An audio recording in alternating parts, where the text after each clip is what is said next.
लोग कहते भी 10 में 1-2 यादव तो आपको बोलता है।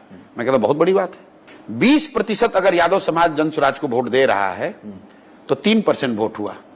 100% अगर ब्राह्मण वोट देंगे तो 3% वोट होगा। तो मेरे लिए उसमें कोई फर्क नहीं है भाई।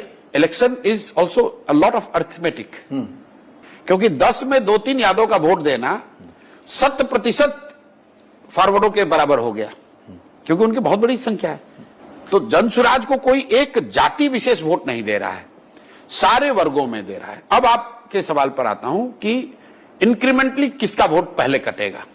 तो सबसे पहला नुकसान होगा छोटे दलों का, जो कि ऑलरेडी आपको दिख रहा है कि उन दलों की करीब करीब उनके कार्यकर्ता, उनके वर्कर सब जन स्वराज में आ गए। उनकी कोई चर्चा नहीं है, बस एक चर्चा है आरजेडी लेड अलायंस, एक चर्चा है बीजेपी जदयू, और तीसरा है जन स्वराज।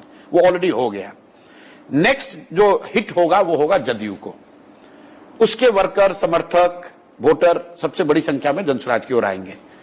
थोड़ा सा और अगर उफान हुआ और जन स्वराज की ताकत बढ़ी तो नेक्स्ट डैमेज होगा भाजपा को बड़ी, क्योंकि वहां पर 2 तरह के लोग आएंगे। एक जो कि भाजपा के यहां के कार्यशैली, यहां के लैक ऑफ लीडरशिप से परेशान है, एंटी इनकम्बेंसी उनके खिलाफ है। दूसरा कुछ उसमें एक ऐसा भी वर्ग है कि ठीक है ऊपर मोदी है, नीचे तो हमको जन स्वराज चाहिए, इसलिए सेकंड कटेगा भाजपा का।